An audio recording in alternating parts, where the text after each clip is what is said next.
Night Edition. Tonight, jail staffing crisis as prisoners post positive drug tests. New efforts to curb the state's road toll. And the far north to batten down for the cyclone season. Good evening. Staffing in Queensland jails is at a crisis point, according to the state opposition, after 8 Central Queensland prisoners tested positive to illegal drugs. The Capricornia Correctional Centre inmates were at a work camp in Blackall earlier this month when they tested positive to cannabis. It's believed there was just one prison guard supervising them. For the last 15 years, Capricornia Correctional Centre inmates have been participating in work camps around the region as part of the rehabilitation process.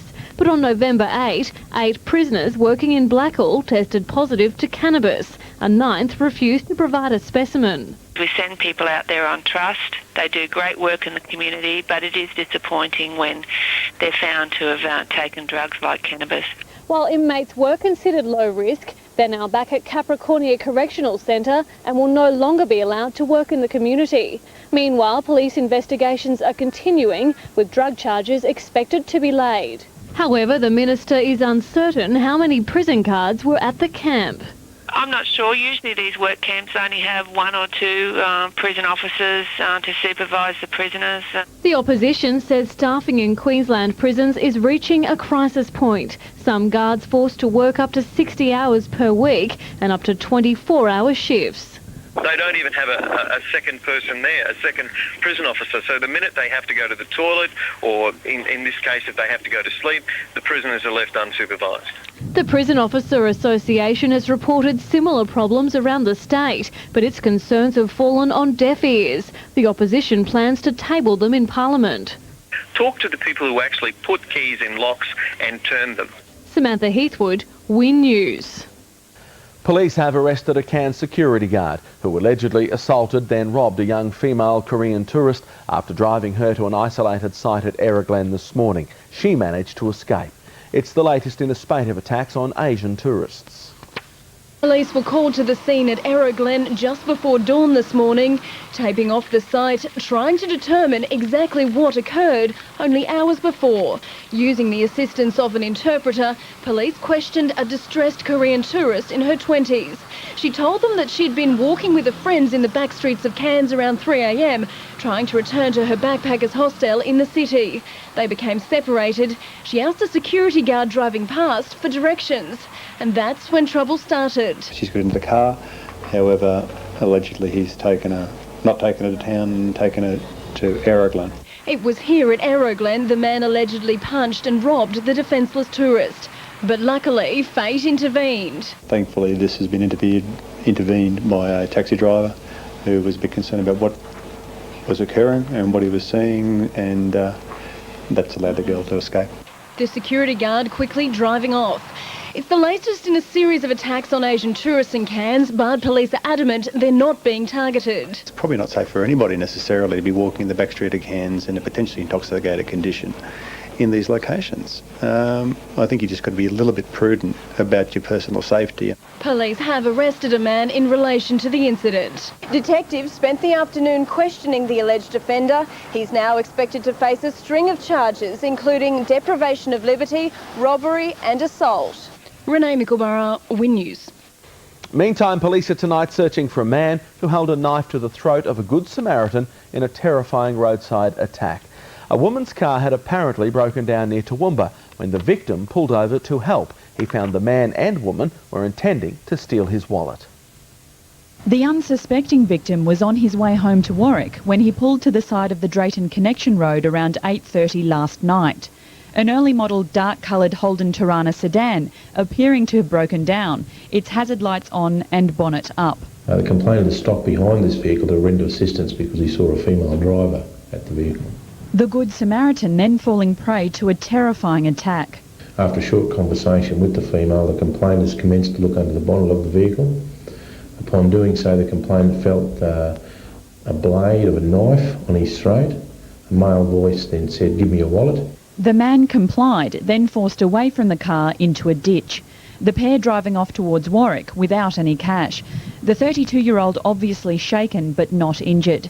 He was unable to give a description of his male attacker, but says the woman was around 35, slim, with dark hair and was wearing long pants and a jacket. The incident occurred 1.5 kilometres north of the New England Highway Toowoomba turnoff. Anyone with information is urged to contact Toowoomba Police or Crime Stoppers. Alicia Gates, Win News. New safety measures aimed at curbing the loss of young lives on Queensland roads has been approved by Cabinet. The new laws will prohibit young drivers from getting behind the wheel of high-powered vehicles and restricting their passenger numbers. With scenes like this filling our screens, the Queensland Police Service makes no apology for the new laws. They're tough laws and certainly they're needed. From July 1st next year, a provisional licence holder under the age of 25 will be banned from driving high-powered vehicles. And between 11 p.m. and 5 a.m, they can carry only one passenger under the age of 21. Certainly studies have shown in the United States that where these types of restrictions are put in place, what we've seen is a 20 to 30% reduction in the number of accidents and fatalities that young drivers are involved in. So this is a major step forward for Queensland. Along with a crackdown on mobile phone usage, a mandatory 100 hours practice before going for a licence. That's coupled with the lowering of the minimum learner age to 16. However, the RACQ has raised questions over policing the new laws. We believe it's very difficult for the police service to be able to determine what is actually a high-powered vehicle. A list of restricted vehicles is soon to be released. However, one thing's certain, V8s are out of the question. Look, nothing out of the ordinary for us. It's something that needs to be done and it will be done. Last year, 106 young people died on our roads. Meanwhile, Cabinet has also agreed to introduce demerit points and increase fines for safety-related heavy vehicle fatigue offences. Kieran Toohey, Win News.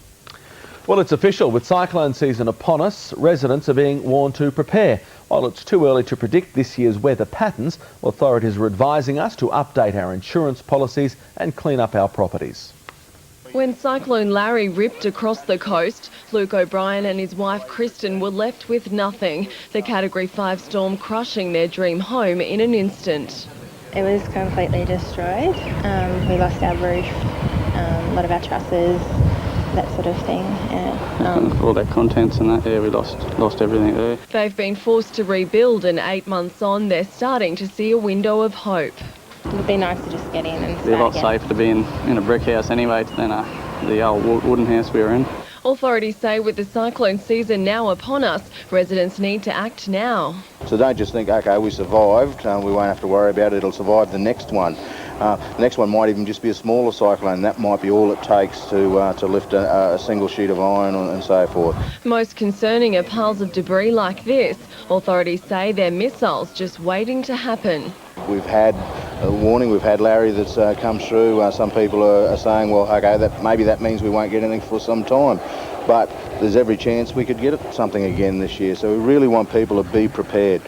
This year's message from authorities is simple. Residents need to help themselves, starting by clearing their properties and insuring their homes to the appropriate value. If there's any trees left around your house after the last cyclone, just make sure they're safe and won't fall on your home. But you don't want to be doing that year-long clean-up that I was going to get around to. We need to make sure that's actually done. Renee Ball, Win News. Some more steps were taken today in reducing Queensland's dependency on motor vehicles. State and local government today joined developers in looking at modern, sustainable transport planning. At the heart of the project in Rockhampton, linking parks and open spaces through designated corridors. It seems the rising price of oil and our increasingly inactive lifestyle is placing greater importance on transport alternatives. This means coordinated walkways and cycle facilities, along with public transport options, are becoming increasingly important in modern-day landscapes. Hoaxes hamper North Queensland SES. Those details next. And the Prime Minister, please explain to the Premier.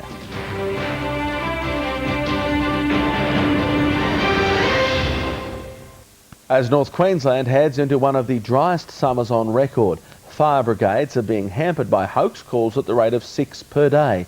The callers, who are mostly children, are taking fire crews away from real emergencies and risking people's lives. 24 hours a day, the fire service answers calls and sends life-saving help to people who desperately need it. Air station to respond to backup. Home Hill to report of a grass fire. Unfortunately, their valuable time and resources are being wasted by bored children. What are you reporting? There's a fire. Where at? 29 Munro 2. What type of fire is it? What type of... Are you there? Every day, the Townsville Fire Service Control Centre takes 6 hoax calls. Some of them are obviously pranks, but they all have to be investigated.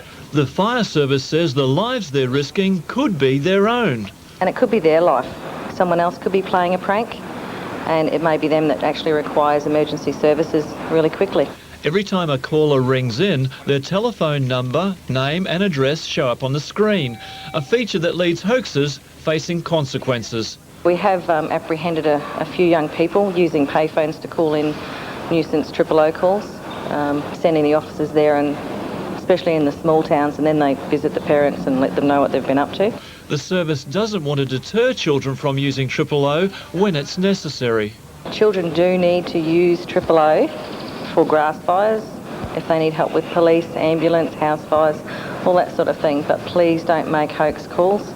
They do tie up our time. Steve Marshall, Win News. Federal politicians have written a scathing letter to the Premier asking why he hasn't accepted an offer from Maroochy Council to take its treated wastewater. 10 billion litres of Class A sewage will wash out to sea every year once Maroochy Shire's new water treatment plant's built in December. Some will be used on sports fields and parks. The surplus has been offered to the state government, with the federal government offering to help pump the water to drought-ravaged areas. Daredevil thieves are being warned they're risking their lives stealing power cables from Queensland worksites. Ergon Energy says the high-voltage lines have been taken from 2 locations and believe the culprits simply don't realise how dangerous their actions are. It's a brazen theft that's left Ergon Energy crews shaking their heads. In the past few days, high-voltage cables have been stolen from a pole in Carrington Road, which was ready to connect to a new development, as well as at a fenced worksite on the corner of Kitchener and Mary Streets. Ergon says the thieves are quite literally dicing with death and placing innocent people at risk. It has a potential to cause injury to both the person who's removing the cable and to the general public who may come along afterwards in an unsecure area.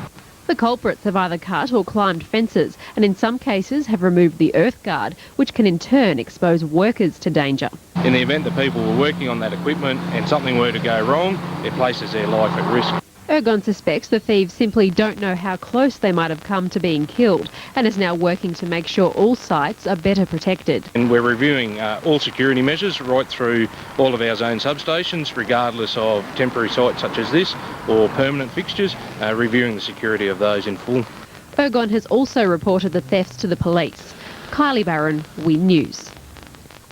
Australian stocks closed higher today despite a mixed market. Fairfax rose 18, GWA International put on 12. NAB or NAB? I'm sure it's NAB. I'm going with NAB. NAB fell 11, while AMP, not AMP, but AMP gained 1. The All Ords finished 36 points higher. Sports next, and a fiery Queensland derby in the NBL. Then, of the greats, put some up-and-comers through their paces.